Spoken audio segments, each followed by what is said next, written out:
Welcome to Trade Ideas. I am Brian Price here for Real Vision, joined today by John Jannarone, Editor-in-Chief of IPO Edge. John, great to have you with us on Real Vision for your first time. Thanks for having me, Brian. So before we get into your trade and what you're looking at today, I want you to give folks at home a little bit of an idea about what you do, what your firm is, what your writing is, who you are. Give me the life story. Who is John Jannarone? All right, you got it. So I started out in investment banking way back when. Then I spent about 10 years between the Wall Street Journal and CNBC.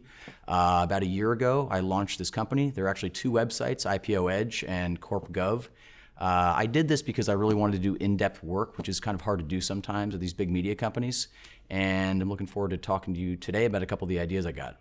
So the first idea that we're talking about today is a look at the movie theater structure, the industry, the way it's built out, and a new play on an old idea. Talk to me a little bit about what you're looking at right now. So we're looking at iPic Entertainment. It went public about a year ago, and the first thing I want to point out is that from a financial perspective, this actually looks much more like a restaurant than a movie theater. So the way this works is you go in there, all the seats are in pairs. There's full service food and drink brought to you, and that's actually where they make most of their money.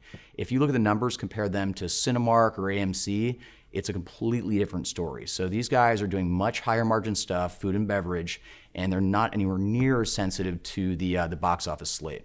So when you look at a Cinemark or an AMC, they want to fill up 8 theaters with Star Wars and have sold out shows, and that's where they're making a lot of money. Obviously concessions are a part of that, but they're blockbuster theaters. This is a little bit of a different play on that. Talk to me a little bit about that. That's right. So if you've got a huge blockbuster film, AMC is going to fill up almost all of their auditoriums with the same thing. These guys won't do that. What they want is something a little more, it's a higher end audience. People are going there not just to see, a teenagers or kids movie. They want to go there and enjoy food and drink and have a night out. And, as I said, they're making all their money on the food and beverage. Is this the next wave of competing with at-home entertainment? If you're going to get somebody into the chair at a movie theater, it's not necessarily going to be enough to have popcorn and the show, but you're going to need to have alcohol. You're going to need to have high-end food offerings. How are you looking at that aspect? Well, that's exactly the point. So what's happening with entertainment is that it's getting commodified, right? So if I want to see Bird Box, I can do that at home and watch Netflix, but these guys are making it a completely different experience. So to the extent people, start making the decision to watch stuff at home instead of going out, it's going to hurt the other guys, not iPic. And then when you look at the stock itself, it's been pretty beat down in the last year. From the point in which you recommended it, I think we're down around 50%. Yeah. Walk me through what you're looking at now, why you're still encouraged. Okay, so here's what happened. Last year, these guys had to remodel their theaters. They called them Gen 1, Gen 2, Gen 3. So over the course of the last couple of years, a lot of the other guys, Cinemark, AMC, they've brought in the reclining chairs. They've tried to compete. But what they had to do last year, iPic, is upgrade them all to the 3rd generation, which is a completely different ballgame.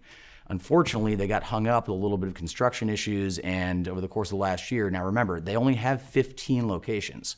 So they remodeled 5, and it caused, some interruptions. But this year, they're only going to remodel 1. So I think that, when we're talking about revenue growth this year, upwards of 10%, that's eminently doable. Last year, they really got hung up, and I think that, to focus too much on that would be a huge mistake. The stock's trading at 1.5 times sales. They have no debt issues compared to, in contrast to what you might read on some websites from some short sellers.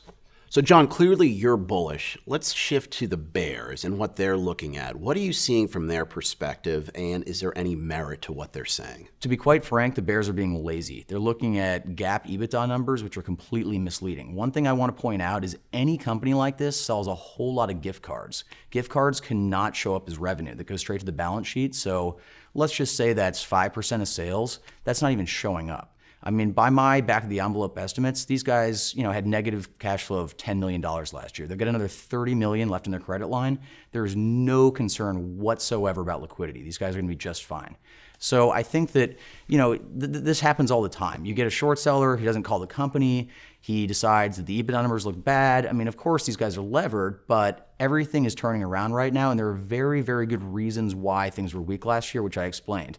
When you have to shut 1/3 of your theaters for renovation, it's not going to be a great time. So when it comes to contracts, what are some other aspects of growth that folks can look at for the coming year? Well, The big catalyst that I think everyone really needs to focus on is Saudi Arabia. So these guys are this close to opening a place in Riyadh, and once they do that, this requires, it's very capital light. It's going to be basically just royalties. And from what I understand, the only thing that they really need, and this is how things work in Saudi Arabia in general, is a security clearance. And that could happen in a matter of days. Once that happens, and one of the pieces that I wrote, which you can find on my website, I go through the numbers. I mean, it's worth $8 a share. Saudi Arabia alone, the stock's trading at $5.50.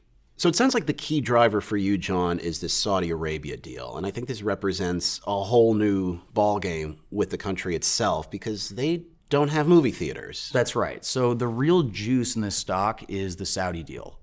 Think about it. The Saudis have never been able to go to movies for cultural reasons. They just opened it up, and who are they going to bring in? The most luxurious operator they can. Once this happens, I mean, I cannot emphasize enough how important this is, and they're this close. Like I said, if they get that security clearance, fourth quarter they're going to start, and once again, it's capital light. This is basically all going to drop to the bottom line. Geographically, where are other locations?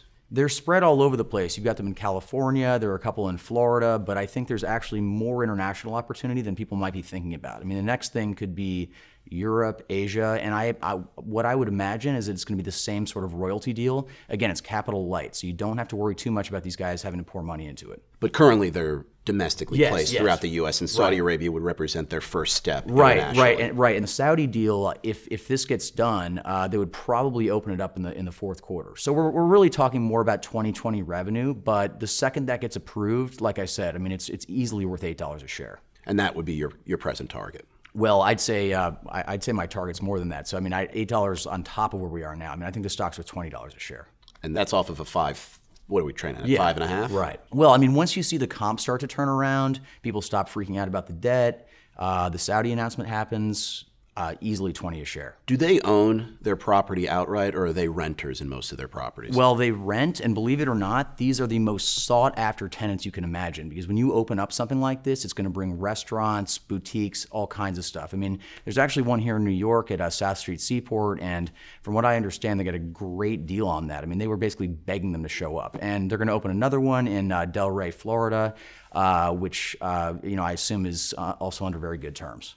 You mentioned your target, upwards of $20. Yeah. Given the developments that we're looking at coming down the pike, what would your stop loss be? Well, look, if something, I mean, it would take a lot for things to go terribly wrong. They're not doing any renovations. I mean, they're doing one at the very end of the year. I would say if the Saudi thing blew up, the stock goes to $3, I'd want to get out, but I don't think that's going to happen. John, thank you so much for joining us here on Real Vision. Great to have you with us. Thanks a lot. So John is bullish on iPic Entertainment. Specifically, he suggests buying ticker symbol IPIC at current levels with a target price of $20. That's John Jannarone, Editor-in-Chief of IPO Edge, and I am Brian Price for Real Vision's Trade Ideas. Thanks as always for watching.